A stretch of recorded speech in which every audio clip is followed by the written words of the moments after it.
My house is burning, my state is burning, I know. So how can you say that? It's beyond cabinet subcommittee report. In your own words, what have you done to resolve the current crisis of the state? The people of Manipur objected. Like why the government of India is reluctant in the border fencing of the Indo-Myanmar? Right from the first day of joining as an MP, what are the things I have pleaded for Manipur? How hard is it to get your permission of speaking in the parliament? See, do you think BJP is coming back in Manipur? How many more days that we need to suffer for peace in Manipur? law and order is the state chapter. State has to deal it. Hello and welcome to an exclusive interview of TMB News. It's been more than 7 months since the ethnic conflict. More than 170 people were killed and 7,000 houses were burned and 70,000 people were displaced and over thousands were injured in the communal conflict. Manipur is a state in India that is steeped in tears. Who will wipe out the tears of those who have suffered? Today we have a very important person, Union Minister of External Affairs and Education, Dr. R.K. Ranjan Singh. Thank you, sir, for joining us. Sir, as the entire Manipur questioned the central government over not being capable of bringing peace in the state of Manipur, you are a representative of the people of Manipur. In your own words, what have you done to resolve the current crisis of the state? Basically, the Indian Union, the composition and system of the democratic system of the Indian Union, we have to have a better understanding on that. As per the Constitution of India, our state and different states in the country, they have their own role. Basically, land issue and law and order issue, this should be dealt by the state. As and when the state is not able to exercise as per the power conferred by the Constitution of India, on their own request, central government has to respond it. For example, the present ethnic crisis at the beginning, central government has already deployed the paramilitary forces to control the violences. So directly central government cannot intervene. Basically, it is a very clear law and order is the state chapter. State has to deal it. Land issue, they has to deal it. However, the violence was erupted in 3rd May. During that time, I was out of the country for my foreign assignment dealing with the Indian relationship with other countries. In the meantime, when I back it, that is in May 20, I was the first man, being a representative of the Manipur, I wrote to the Prime Minister requesting the increase of ex gratia from 5 lakhs to 10 lakhs and also compensation for the property damage and giving packages and also to constitute a peace committee and also extra paramilitary forces to help this state. That was the central government has properly response, timely response. Perhaps all of you well know that 5 lakhs was given, now 10 lakhs is given. And a huge amount of package has given for relief and also the property damages. But the management, to manage the state is the role of the state government. So we understand, sir. Central government is not in sitting or seeing just simply. We are observing, we are helping as per the request of the state. We understand it is absolutely the matter of it is the matter of state government. But as far as the Indo-Myanmar relationship is concerned, and the influx of the refugees from the Myanmar, during this crisis, it's a government, its own subcommittee has release a document that more than 2,000 Myanmaris, is inflicted in Manipur. And as a journalist, I feel it's a great game.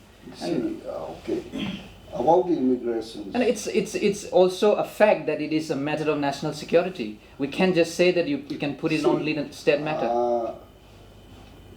The human migration or transboundary migration is not a new thing. It started right from 1833 to 40. That was the first wave of migration. Then the British India, it was joined with the Myanmar was under British Burma, British India, and Indian citizen gone there, their citizen come there. So by 1937, most probably, the Burma was separated from Indian Union, and then many of our Indian origin who are working either in the government or in the private companies, they were compelled to come to Indian side. That is the second way. And after that, after independence, the country was ruled by some groups of the peoples or by a party. So quite a long, why our eastern frontal boundaries were so loose. BJP, of course, the current government is BJP hardly 9 years. During these 9 years, how many the immigrants are coming? That has to be, I will clearly tell you. Here we are looking only the 2000 and others. It is not. If you see the UNHCR, you know the UNHCR, United Nations, the what do you call that, immigrants, they counted during the last 2 years, 50,200 immigrants were already entered to Myanmar and Manipur. This was published 2 years ago. But the problem of the state is not the immigrants. We should allow the immigrants and refugees. But the problem is that those people who who migrated to Manipur, they are not willing to stay in the government designated shelter. That is the main problem that we are facing in the state right now. No, how we want to solve that? How can you say that? It's beyond cabinet subcommittee report. It's a transboundary committee. Is two, three days. I mean, within this year crisis of the 1 year or 2 years only. Prior to that, a huge migration has entered. It's quite a long, more than 75 years. Why it keeps allowed that? There are many factors. We cannot say only here in Manipur. Why the migrants are coming to us? These are all transboundary. Whenever they enter to the Indian side, the transboundary population means the same ethnic community is settled in another side, and same to us linguistically, culturally, they are all same. So whenever they enter, it is assimilated. All the borders are infiltrated like that, and it has to be traced out with the rules and regulation. It is already there in the rules and regulation for the last many years. Why that rules are neglected by the previous government, and now of course the crisis is in our part. But this is the only eruption of that portion. Yeah, is there any difficulties, like why the government of India is reluctant in the border fencing of the Indo-Myanmar border? See, India government has already started fencing.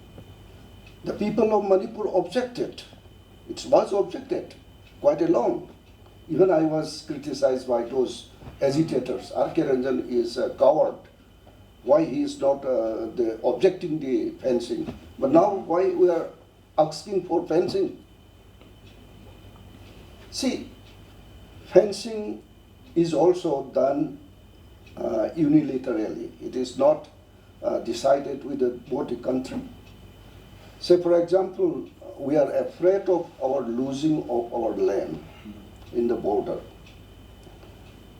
If it is the proper survey, then it has to be fenced on the dot of that international boundary, as it is done in Bangladesh and the Tripura. So here in this case, our boundary demarcation, some portion is not yet settled at the moment. And so in the meantime, You know that we simply looking few or hundreds or thousands of migration to us. What are the factors behind it to push all those migrants? What are the factors we are pulling here? That has to be studied. You know the Myanmar? For the last many years, many decades, their political instability is there. And that's why that is the push factor. They push out. So it is said that it's a great game happening in Myanmar. Whoever controls the Myanmar, it controls the entire Asia. No, not like that. You cannot say that also. Myanmar politics, we have to study it properly. Otherwise, we cannot say in superficially. Is it also very... In your own words to our viewers, is it a matter of national security? Its concern is about the Myanmar refugees in Manipur. It is a national security, and that's why our Home Minister has already advised to the concerned state to deal it properly as per rules. We have instructed already. Other than the biometric assessment and things, what steps that we need to move forward for? Prior to that, I personally requested the then heads of the state to issue the identity card in consultation with the Home Minister for the people who are settled in the boundary area. That has already practiced in Mizoram. Why we are not doing? And that I already suggested long back. But I do not know how the process is like. We should start like that. Perhaps you might also have seen it. When you go to the Tamu, your card will be deposited. You have to pay some amount. But when they enter to Manipur, who take care about it? Who is taking care about it? Either is there any immigration office is there in Manipur, or any person who are looking after that entry? Nobody. So everybody is free in Manipur quite a long and in the good atmosphere. Now the situation is worse, and that's why we are thinking with all these the lacunas, how to control it. Now we are in process of controlling. So there's a question of your role in the Parliament of India. Like many people has been questioning you about your role, your work. People said you've not even seen speaking any words. What do you want to comment? I wonder to listen that comment. If they properly see right from the first day of joining as an MP, what are the things I have pleaded for Manipur, about the boundary, about the pony, and about the development, border roads, and everything I talk all throughout my career, the short span of this completing 5 years. If you see the record, I am one of the most the participant MPs of the Northeast. You may find out in the record of the Parliament. We have seen all over in the Northeast and many part of India. Yeah, but only people says that at this juncture of violence, I am not focusing the Manipur issue. There are 2-3 the issues are there. Being a member of the Council of Ministers, above me there are 2 cabinet ministers. So I cannot jump to my issue, even though I know my house is burning, my state is burning, I know. Even then I cannot. So over and above, I tried to make an intervention. I cannot put question, I cannot ask the things, but I seek for intervention. How hard is it to get your permission of speaking in the Parliament? See, the issue is communal. Issue is communal. I belongs to one of the communal making conflict with another communals. So if I spoke, it may be somewhat reverse. That was also their consideration. So even I request to the speaker, let me have some kind of intervention. Then he called me and said that you belongs to the ruling party, and also You are a minister, you have to have the approval from the parliamentary ministry, parliamentary affairs. So I requested parliamentary affairs. Then they said that, okay, you will speak, you will speak. They keep me continuously. So in the meantime, one of our senior, the cabinet minister came to me, let me know what point you want to speak. So I drafted 3 pages, and then she took it, and also the home minister took it. Then ultimately, whatever I focus, some of the point they take it out, but whatever I put in my draft, that was already spoken by the home minister, and that is the thing. So of course, the people thought that I should jump and spoke it, but in the parliamentary system, it is not the way to jump it. But I know there are in the local TV channels, some of the academicians of the state say that if he do not able to speak English, if he do not able to speak Hindi, why not to speak in Manipuri? As far as the conversation is concerned, you speak very good English. No, but in the local TV channel, it was the discuss. And then I was so annoyed. No, if they know the procedures of the parliamentary, the proceedings, they should not speak. So you need to take prior approval. So that was the reason that you was not able to even speak. If there is no crisis, even if I spoke something about the Manipur, I have to have the permission from my senior colleague. So And this is the law of the government of India. Yeah, this is the abide by the constitutions. And also, being a Ministry of the External Affairs, it is more crucial again. I cannot talk about our different countries. If my word create adverse, the relationship between the two countries will also affect. So there are a lot of protocols and systems. Even the word is filtered. So these are the circumstances. And being a Manipuri, I am the one who initiated to bring the peace. No one was written till after my letter. Everything has given to the state. And after that, everybody is writing to the Prime Minister, to the President. Of course, this is also good. People's participation is also good. But I was the first man who wrote the detail about these issues to the Prime Minister, to the Home Minister, and even to our party president. And accordingly, they have this state. You have written a letter to the Prime Minister of India about More, a cantonment come commercial town under Cantonment Act 2006. Yes. What makes you write that letter? See, More, in the past there was no settlement except few Meiteis. And those Madrasi and Bengali, Nepali and some Bihari, they were driven out or they were returned back after 1937 when the Burma was separated from the British India.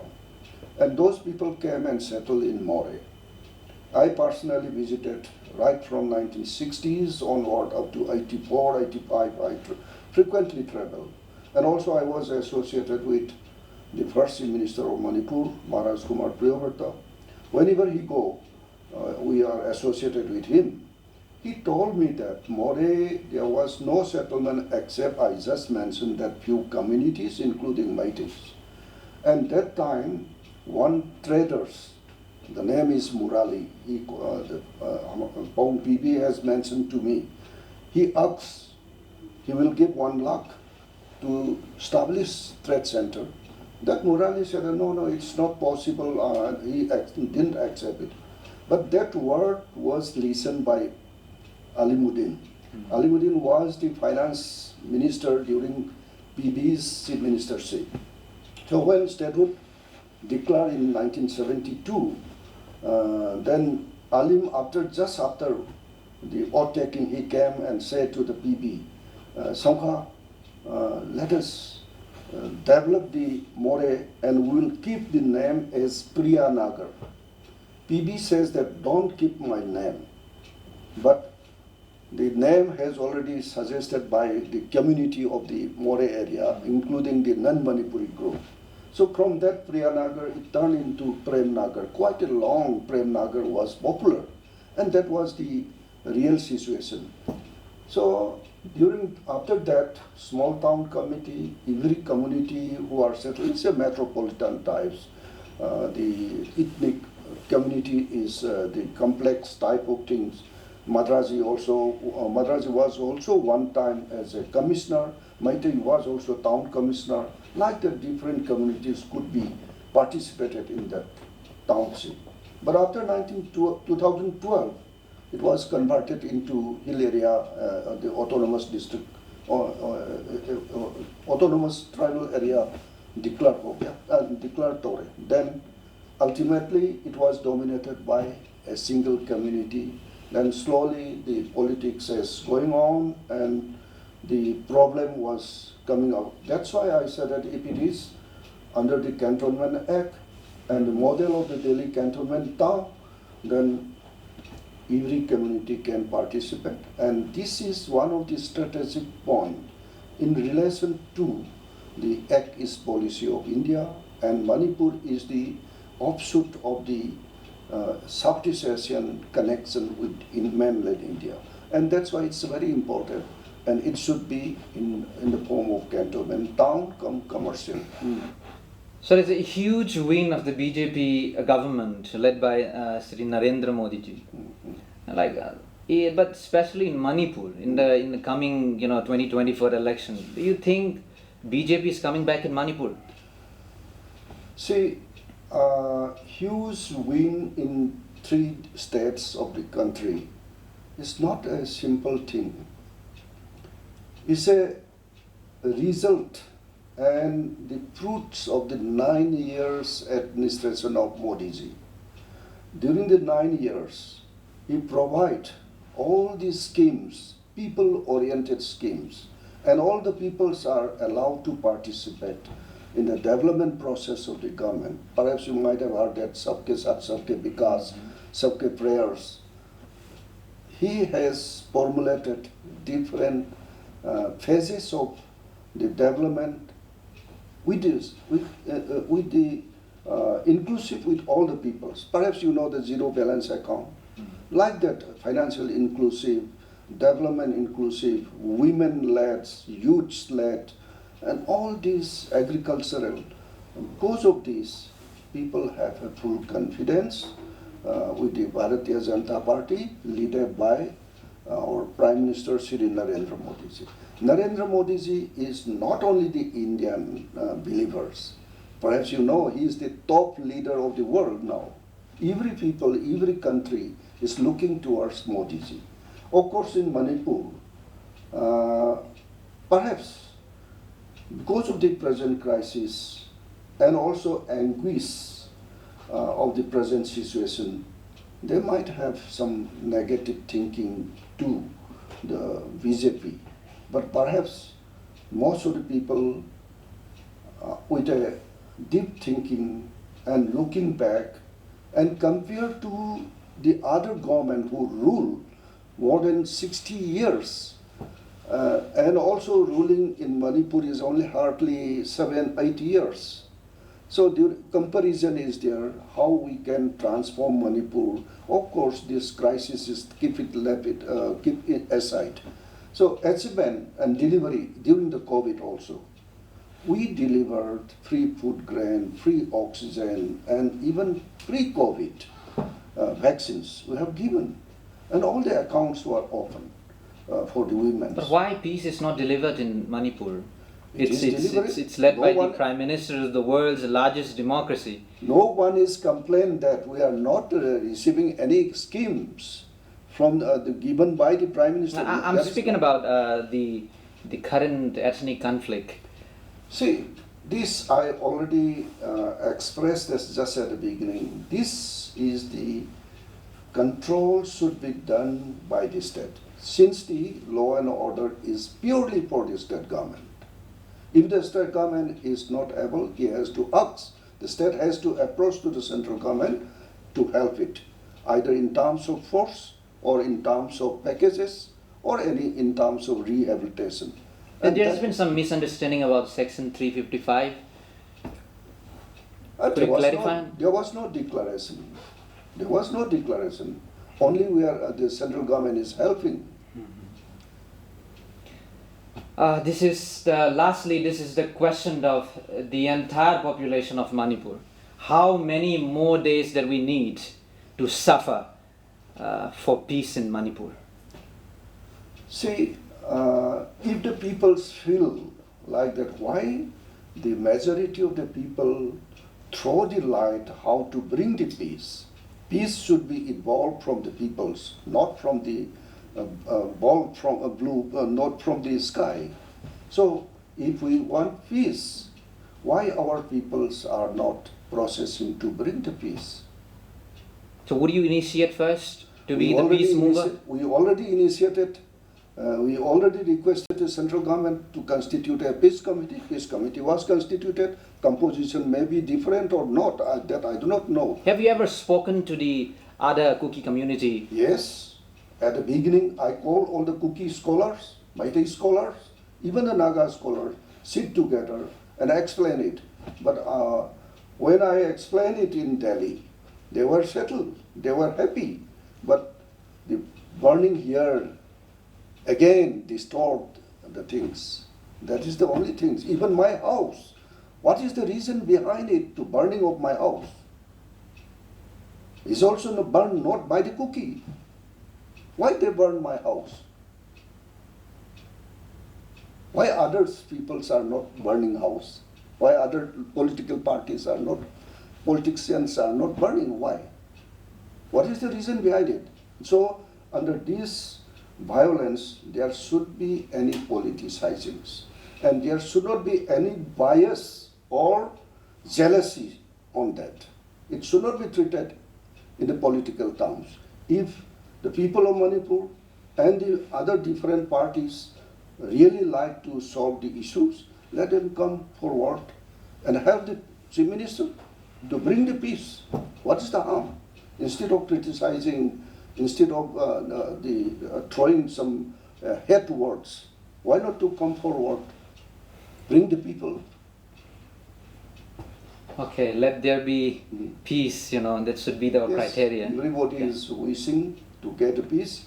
Now, Christmas is coming, and those people who believe on Jesus Christ, the love and peace is the main theme, and they should realize if they are really the real Christian. Same thing, the people who are in the valley, they are also God believers, either Pakhamba or any Krishna. No, all these religions are not for the fighting. These are all for peace and love. So let us hope, taking the advantage of these festive seasons, let us hope for peace. Thank you so much for joining us. Thank you. This is TMB News. I am Napoleon with camera person Somananda. It's goodbye.